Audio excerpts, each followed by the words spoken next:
ओम शांति।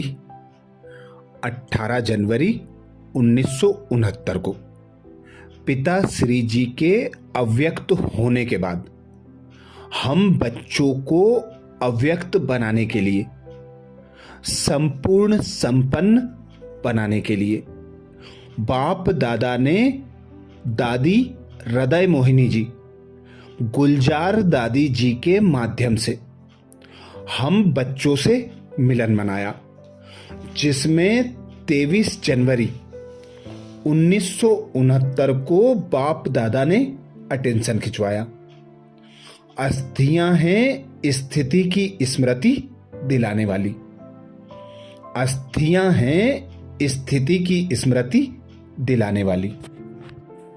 बाप दादा कहते, आज मैं आप सभी बच्चों से अव्यक्त रूप में मिलन मनाने आया हूं।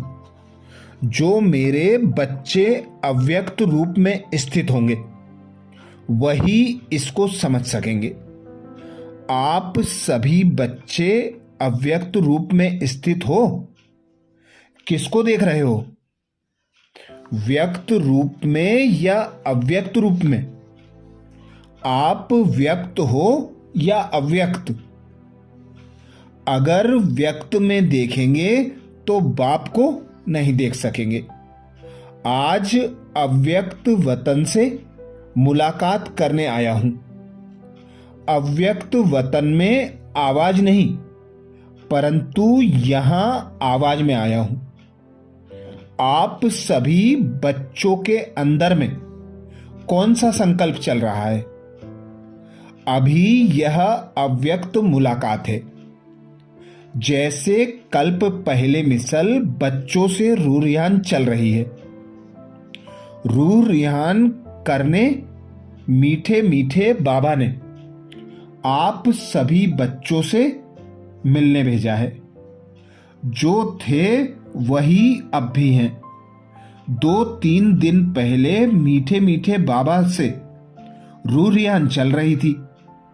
रूह रिहान क्या है मालूम है? बाबा ने बोला, वतन का अनुभव करने के लिए तैयार हो? क्या जवाब दिया होगा? यही कहा, जो बाप की आज्ञा जैसे चलाएंगे, जहां बिठाएंगे, जिस रूप में बिठाएंगे। बच्चों के अंदर यही संकल्प होगा कि बाप दादा ने छुट्टी क्यों नहीं ली। बाबा को भी यह कहा। बाबा ने कहा, अगर सभी बच्चों को बिठाकर छुट्टी दिलाऊं तो छुट्टी देंगे क्या? देंगे? आप भी बच्चों को देख, सर्विस को देख, बच्चों के स्नेह में आ जाएंगे। इसलिए जो बाप ने कराया वही ड्रामा की भावी कहेंगे। व्यक्त रूप में नहीं तो अव्यक्त रूप से मुलाकात कर ही रहे हैं। सर्विस की वृद्धि वैसे ही है, बच्चों की याद वैसे ही है, लेकिन अंदर यह है कि वह व्यक्त में अव्यक्त था और यह अव्यक्त ही है। जो नैनों की मुलाकात जानते होंगे वह नैनों से इस थोड़ी सी मुलाकात में अपने प्रति शिक्षा डायरेक्शन ले लेंगे। आप सभी को वतन में तो आना ही है। बच्चों से मुलाकात करने के लिए हर वक्त हर समय तैयार ही रहते हैं। अब जहां तक बच्चों की जितनी बुद्धि क्लियर होगी उसी अनुसार ही अव्यक्त मिलन का अनुभव कर सकेंगे।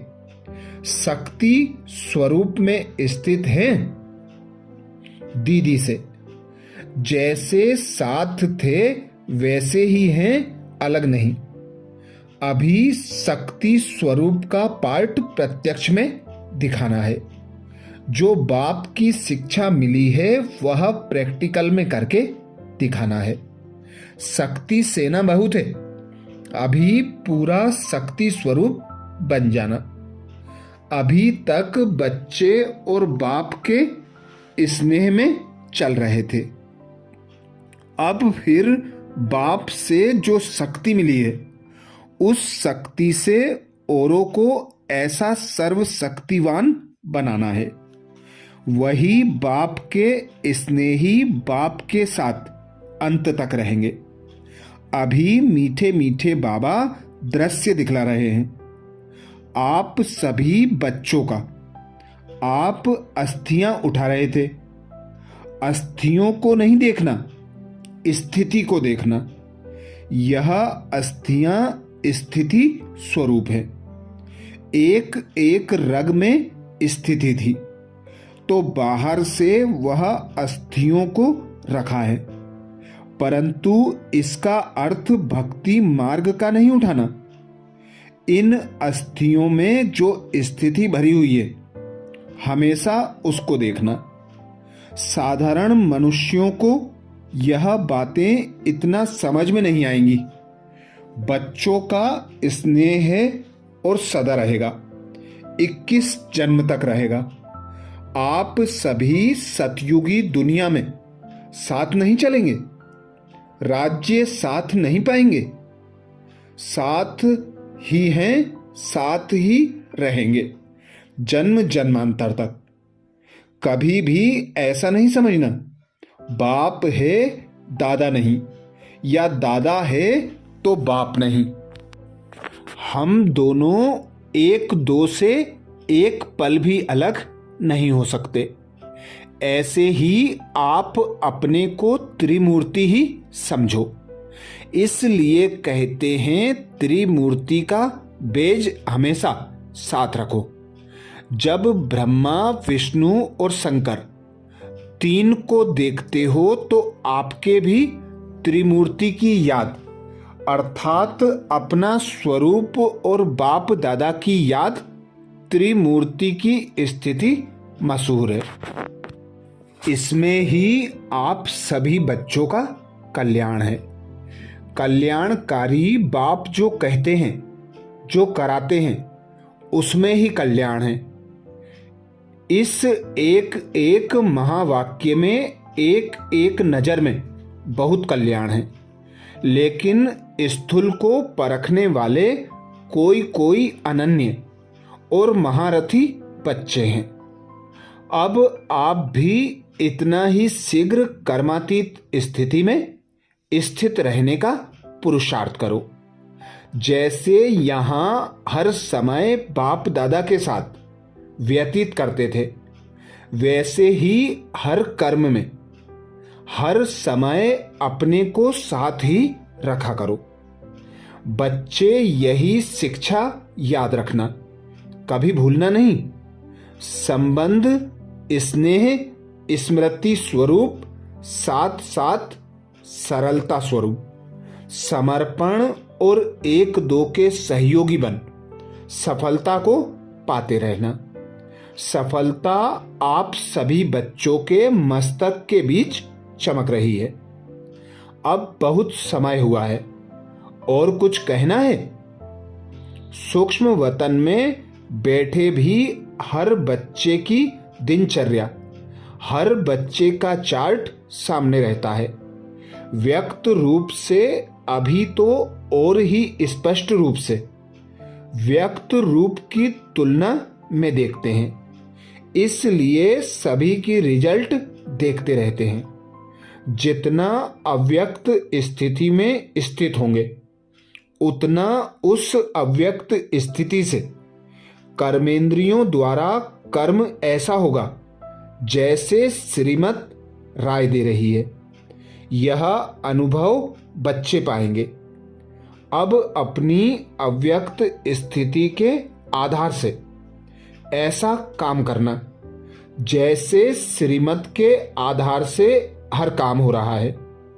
जिस चीज के साथ बाप का स्नेह है, उससे उतना स्नेह रखना ही अपने को सौभाग्यशाली बनाना है। रग रग में किसके साथ स्नेह था? 5 तत्वों से नहीं, स्नेह गुणों से ही होता है। स्नेह था, नहीं है और रहेगा। स्नेह था नहीं, है और रहेगा। जब तक भविष्य नई दुनिया न बनी है तब तक यह अटूट स्नेह रहेगा। स्नेह आत्मा के साथ और कर्तव्य के साथ ही है, तो फिर शरीर क्या, अंत तक साथी रहेंगे। जिसका बाप के साथ स्नेह है वही अंत तक स्थापना के कार्य में मददगार रहेंगे। इसलिए स्नेही होने की कोशिश करो। कैसी भी माया आवे, माया जीत बनना।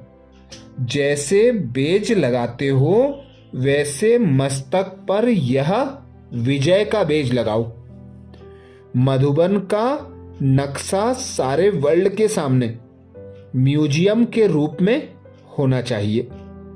अविनाशी भंडारा है, इसका और भी ज्यादा शो करना है। जैसे सभी बच्चे पत्र लिखते थे वैसे ही लिखते रहना। जैसे डायरेक्शन लेते थे वैसे ही लेना। शरीर की बात दूसरी है, सर्विस वही है। इसलिए जो भी बात हो मधुबन में लिखते रहना। अपना पूरा कनेक्शन रखना। दूसरों को भी अपनी अवस्था का सबूत देना। आपको देख और भी ऐसा करेंगे। विदाई के समय बाबा बोले, यह तो आप बच्चे जानते हो कि जो भी ड्रामा का पार्ट है इसमें कोई गुप्त रहस्य भरा हुआ है। क्या रहस्य भरा हुआ है वह समय प्रति समय सुनाते जाएंगे। अब तो आपका यही यादगार जो आकाश में है दुनिया वाले इन आंखों से देखेंगे कि यह धरती के सितारे किसकी श्रीमत से चल रहे हैं। बाबा ने कहा ज्यादा समय वहां नहीं बैठना। अच्छा, तो ये थे पिता श्री जी के अव्यक्त होने के बाद 23 जनवरी 1969 के विशेष अव्यक्त मिलन में बाप दादा द्वारा हम बच्चों को सुनाए गए महावाक्य। अच्छा, और आगे अव्यक्त वाणियों के लिए बाबा के चैनल को सब्सक्राइब करें। ओम शांति।